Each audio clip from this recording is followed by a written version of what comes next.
Hey there, everyone, and welcome to the Gap Year podcast. My name is Michelle Dittmer, and I am your host and Gap Year expert. Today, we are coming at you with an incredible guest who has more life experience crammed into his life than anybody 3 times his age. But we are going to unpack all of that. So I would like to welcome Adam to the show today. Welcome, Adam. Hey, Michelle, it's lovely to be here. Thanks for having me. Yeah, no worries. I didn't want to give away all of the details because I love it when the guests get to introduce themselves and tell us their backstory because nobody knows you better than you. So instead of me rhyming off a bio, I'm going to invite you to share a little bit about who is Adam? What is Adam all about? And give our audience a sense of where this conversation might be coming from. Sure. Well, this story, I'll keep it concise. I've been doing a lot of family ancestry work recently through some of the work I've been doing on the Hawaiian Islands.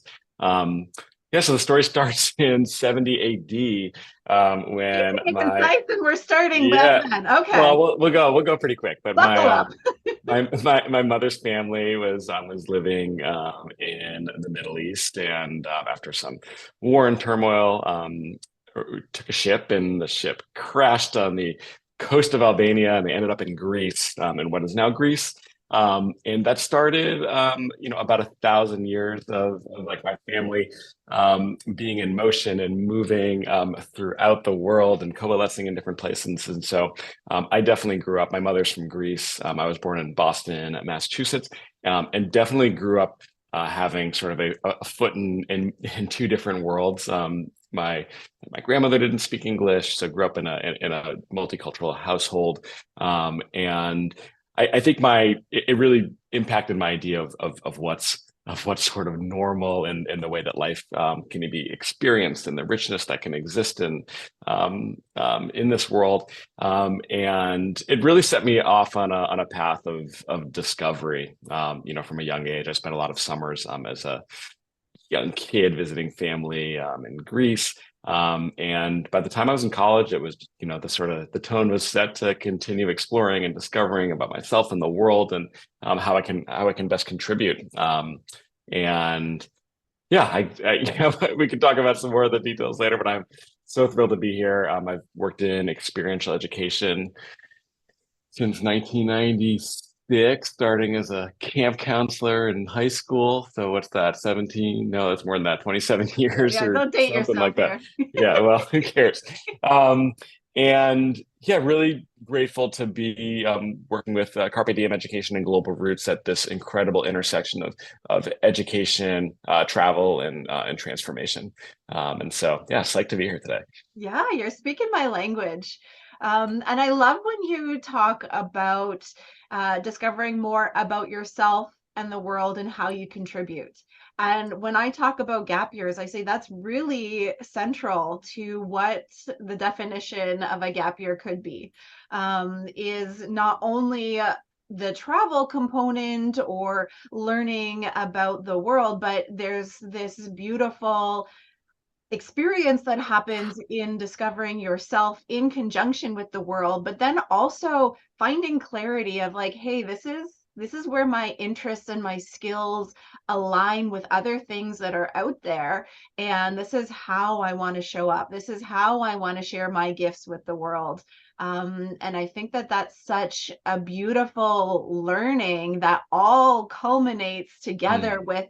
within the experiential learning space, and something that can't be recreated in a classroom at all.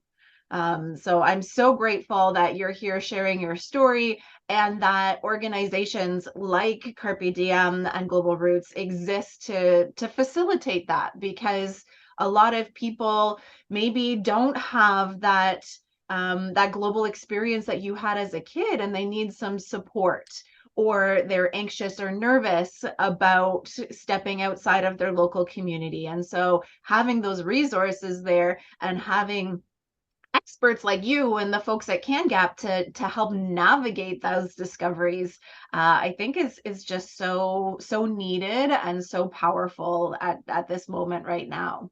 So I'm grateful to Mhm. you for being here, is what I'm saying.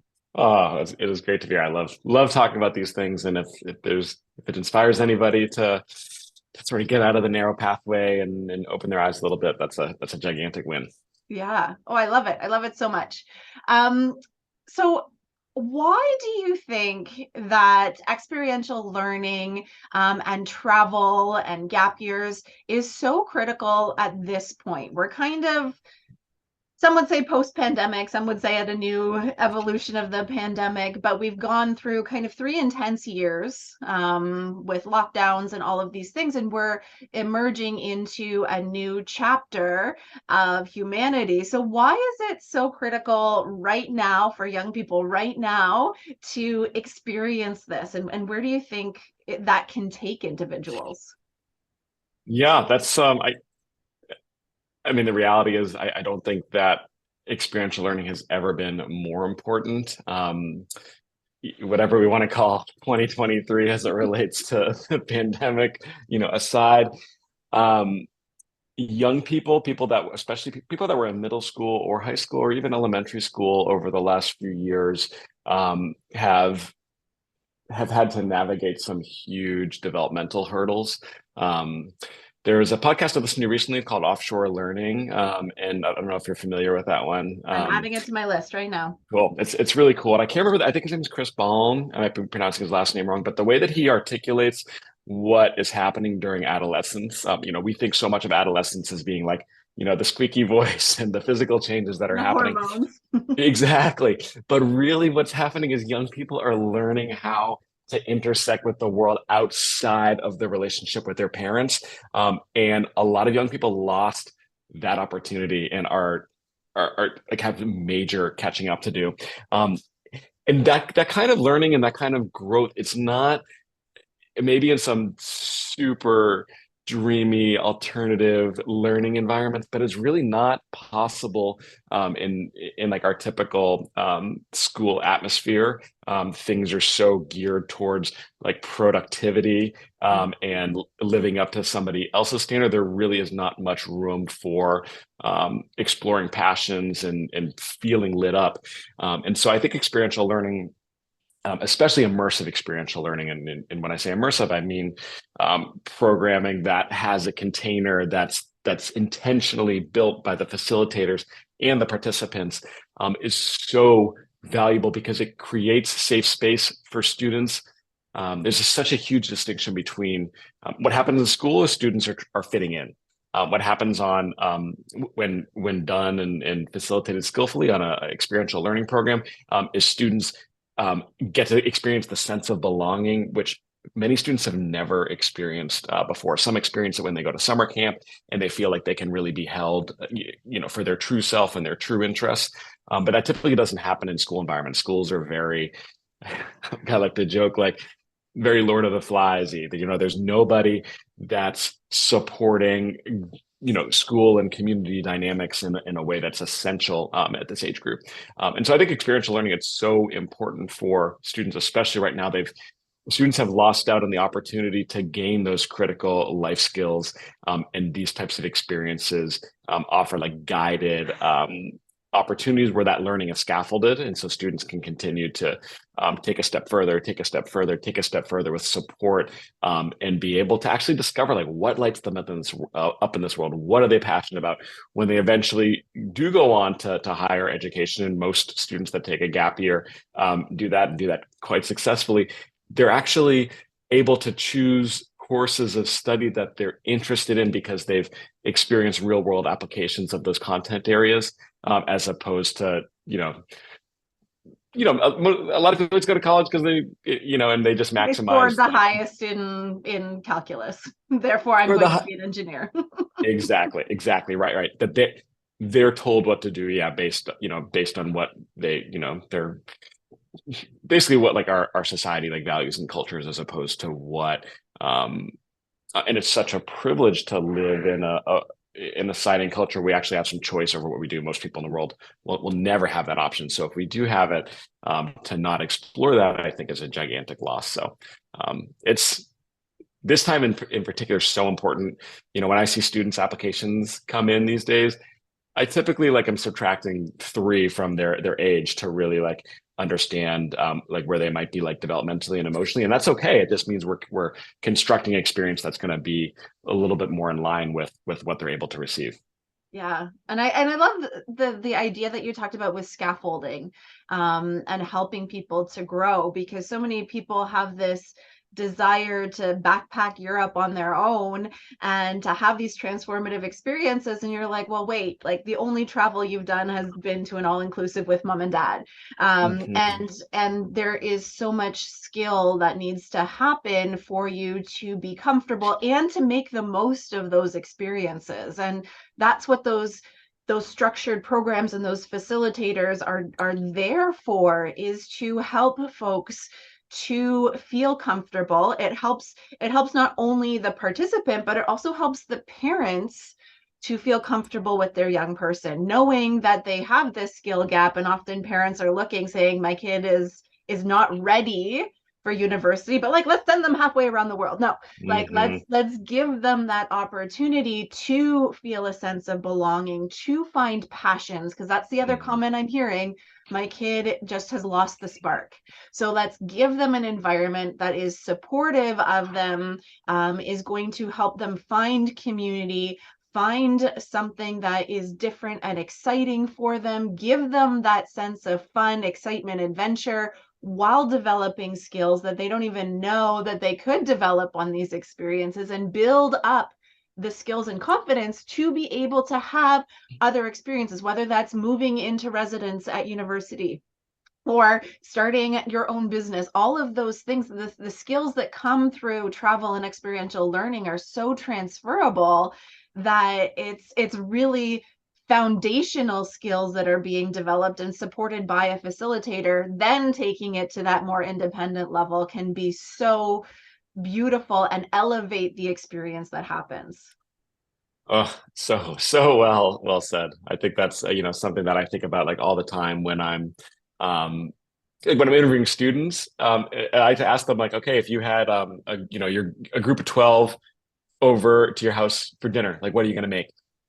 Most 17, 18-year-olds have never cooked a meal, and I work really closely in the past with amazing adolescent developmental psychologist. And a term that I remember her using was not helicopter parents, but snowplow parents, and that Mhm. it's like parents are coming in at any time there's an issue, whether it's at school. This happens even in college, like the amount of I have professor, like university professor friends who are hearing from their students' parents that are complaining about this or that. Like students don't have the opportunity to solve problems, especially interesting problems, which means they just when they get to a college campus and they need to change classes, or the dining hall's closed and they need to figure out how to feed themselves. Like they're just that resilience isn't there. Those sort of like street smarts aren't there.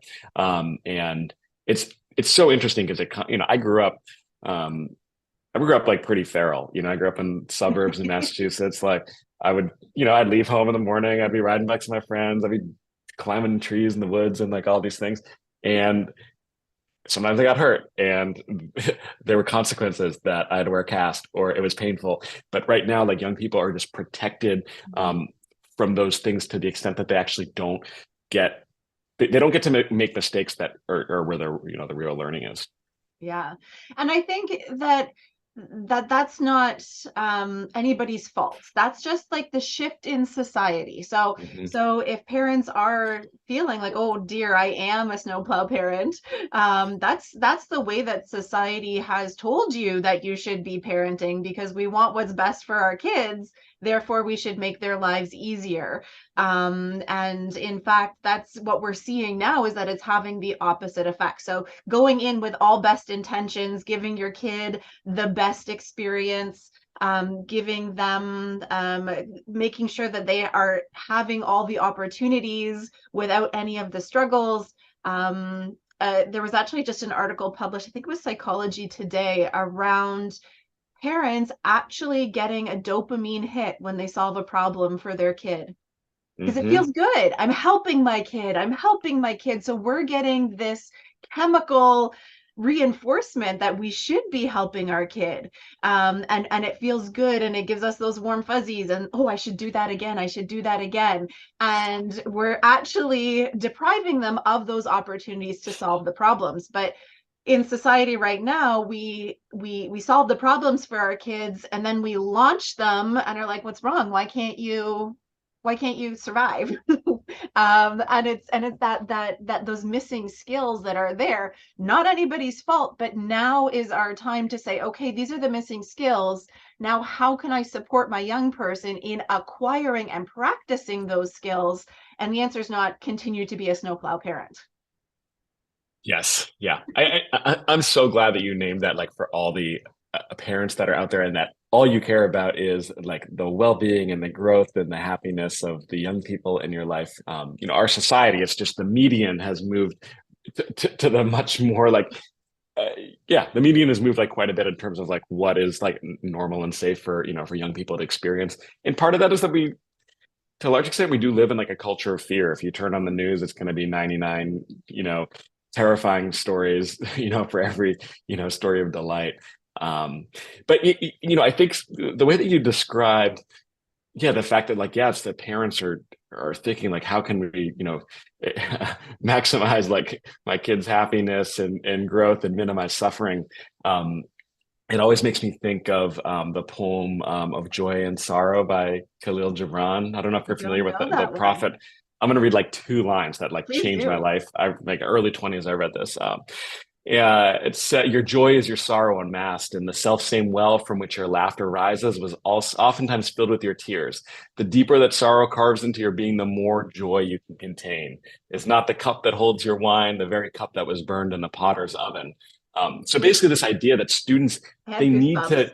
to, yeah, like the happiness doesn't feel happy unless there's a spectrum that you've experienced. I mean, sometimes it takes like traveling to other places to come back and just have like my mind blown on how fortunate I am to live there. And so students are sort of like, young people are being robbed of experiencing like the totality of life in some ways.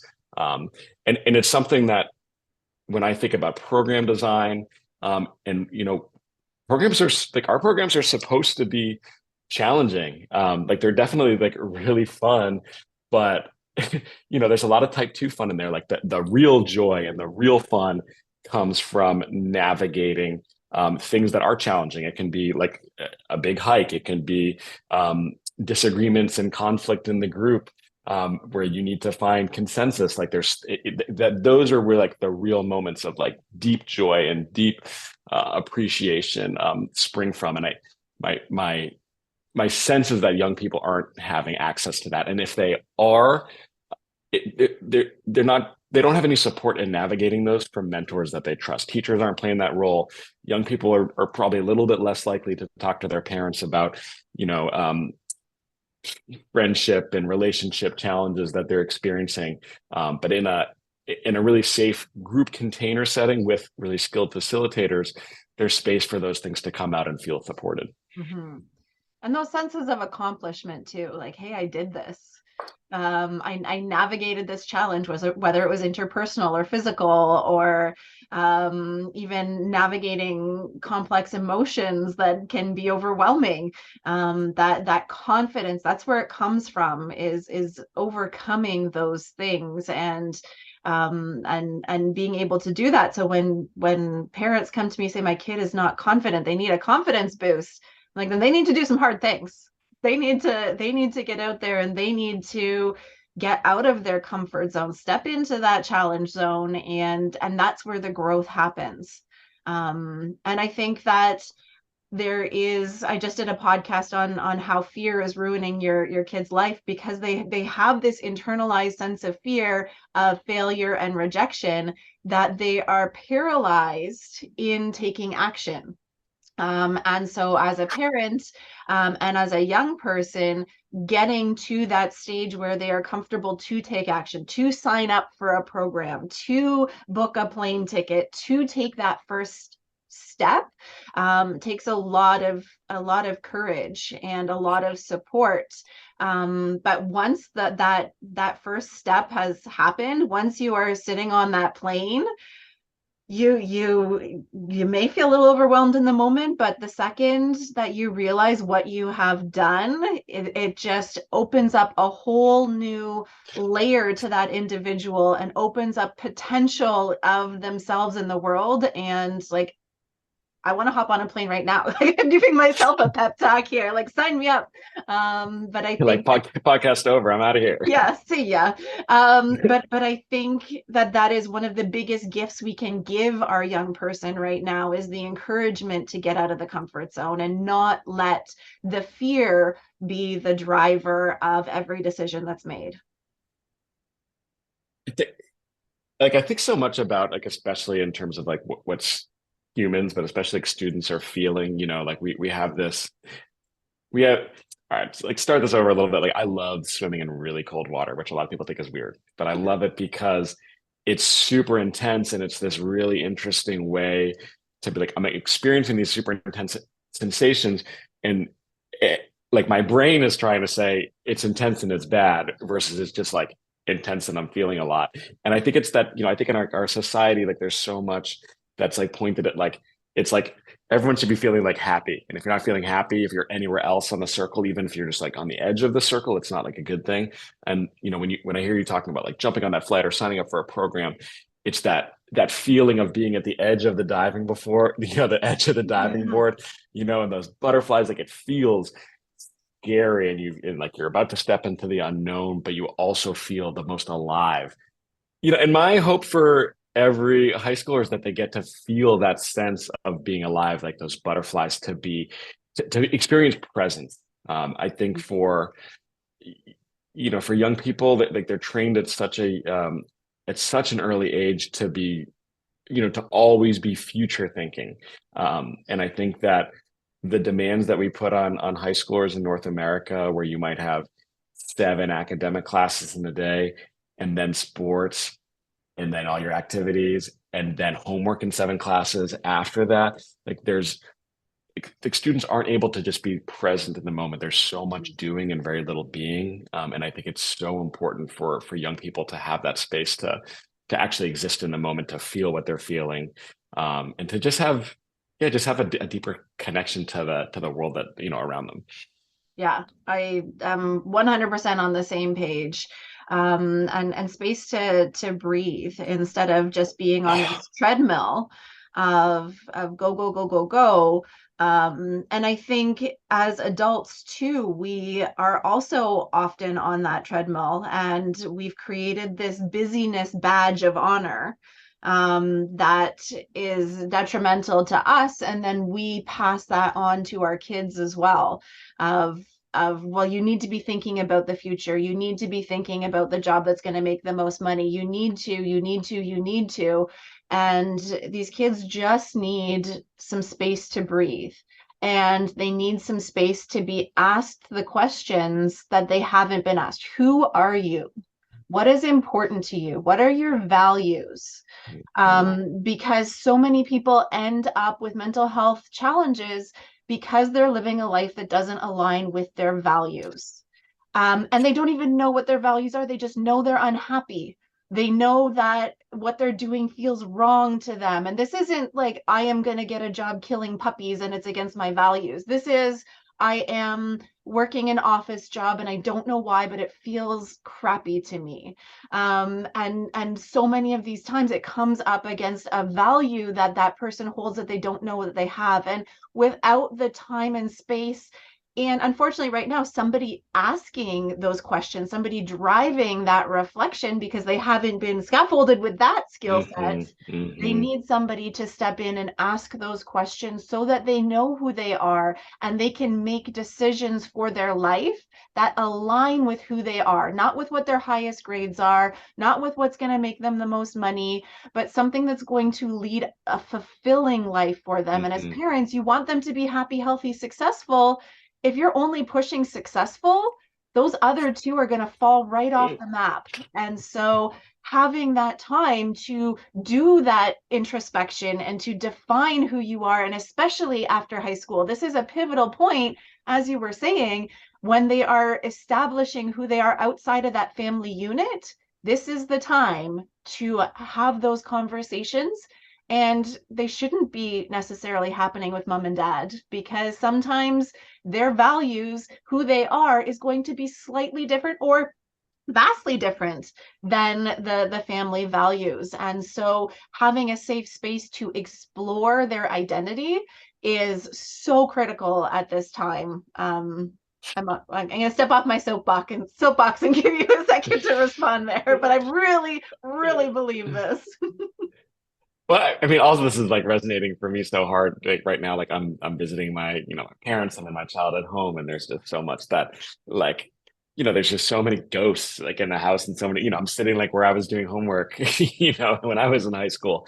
Um, and so many of those things hit on point. Like parents at that stage, like at adolescence, like developmentally, like young people, like that whole period is about learning and experience the world with people outside of like your little nuclear family. And so like there's a sense, it doesn't happen so much anymore, but sometimes like I'll get, if I'm visiting my like family and my sister's here and like we turn into like 9 and 6 years old again, you know what I mean? And we're like bickering over something small. Like there's something I even hear students on in some of our high school summer programs, when students are having the like just the most amazing like earth-shattering experience, and we have a couple, we're tech-free programs, but there's a couple scheduled calls home, and and it just like turns into like a dump truck. It just everything turns to like I'm gonna dump this on you and this on you and this on you, and like did this thing come in the mail? It's just it's not the right environment for that to happen.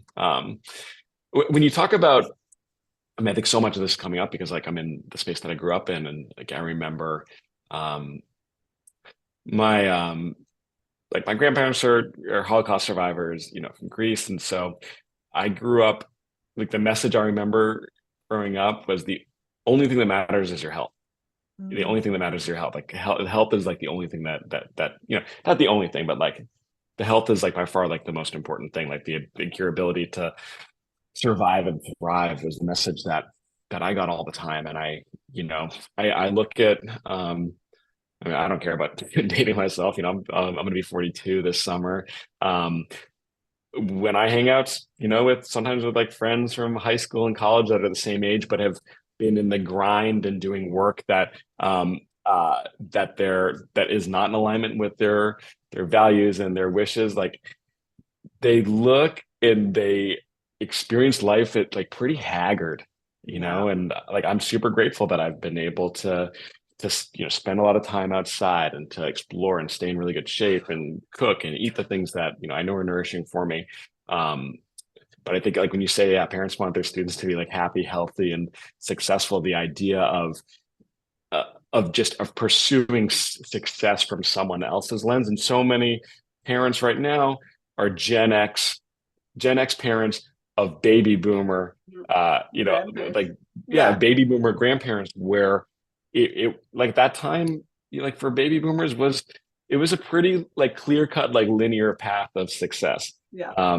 But at that time, like a family, you could work a middle class job and own your home and send your kids to college. Like that is not the case anymore. And so, yeah, it's an important.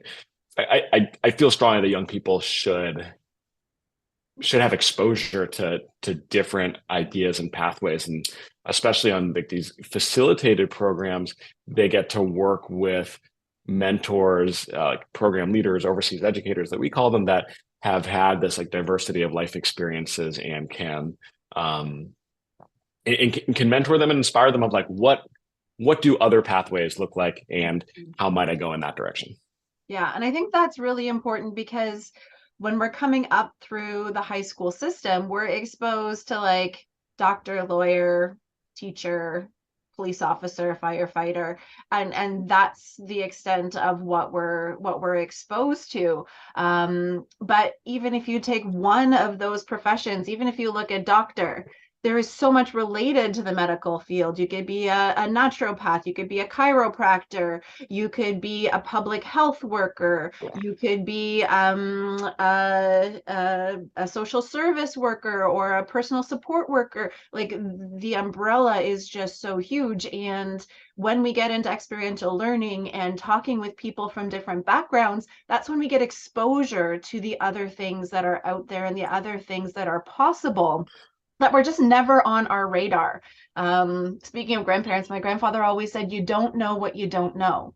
And unless you're getting out there and exposing yourself, nobody's going to knock on your door and say, hey, did you know you could be an XYZ as a career? And hey, that exactly aligns with what I want to do in my life. You've got to do some seeking out there. And a lot of it comes haphazardly through conversations with a friend. Oh, my uncle does this, or my hairdresser's dog's groomer does this. And that's where we start to get things. So meeting people and having experiences is never a waste. So even if it is Hmm. not 100% aligned with exactly what you want to do for your career, because you want to be a pediatric brain surgeon, you're going to get experience that is going to provide you with skills and exposure to things that are going to open up so many doors no matter where you decide to head in life. Hmm.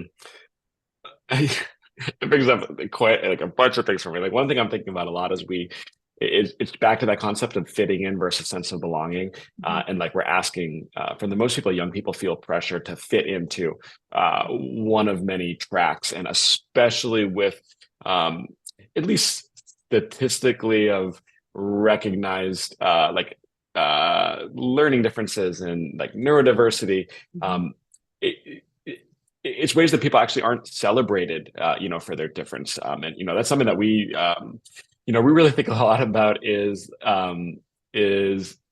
like the idea that every individual has their own genius, and how do we help people see that and give them the tools to let that unfold in the world around them, is where it's at.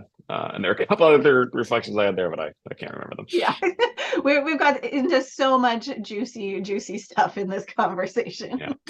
Oh yeah, I was at a training like all of last week, and one quote that really hit me was the best lessons are in the margins of where you fail, not in the center of where you succeed. Ooh, deep. Yeah, so I love that. And same thing we're talking like if you're in a very like linear path, you never get to be in the margins. You don't get to be in that gray, or you don't get Mhm. to see what's over that hill or under that tree. And you can also get yourself into an echo chamber, which I think is causing a lot of challenges right now politically, with social justice issues, that we can align ourselves with people that are on the exact same track or have the exact same belief system or have the exact same political views. And once we surround ourselves with that uniform message, it just reverberates and gets stronger and stronger and stronger. And then all of a sudden, I have to be a pediatric brain neurologist surgeon because everybody's doing it and it's the best because everybody around me is telling me it's the best. Whereas when we have diversity in abilities, in skills, in interests, in backgrounds, like that's where we get to really listen to ourselves and say, hey, like, is that what I think, or is that just a product of the messages I've been fed? And that is when we start to see more clearly, rather than coming from a family of teachers. Everybody's a teacher. Everybody should be a teacher. You're going to get your summers off. It's going to be great. And you're like, do I even like do I like kids? I don't even know.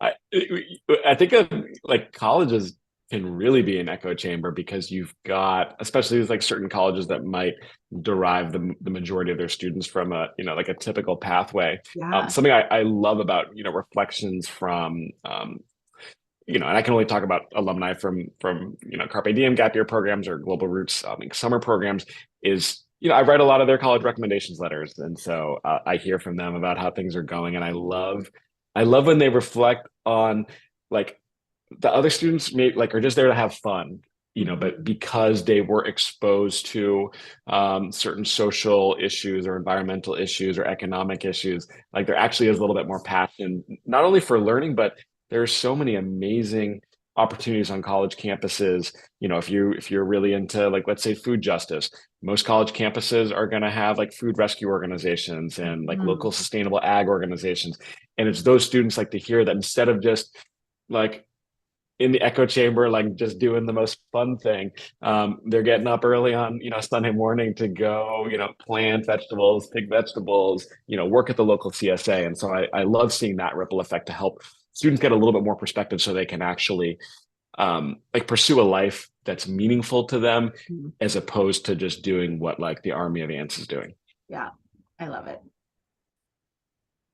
Okay, so let's pivot slightly here. So you've been talking a lot about Carpe Diem and global roots, but how are you actually connected? What are you doing with your life these days?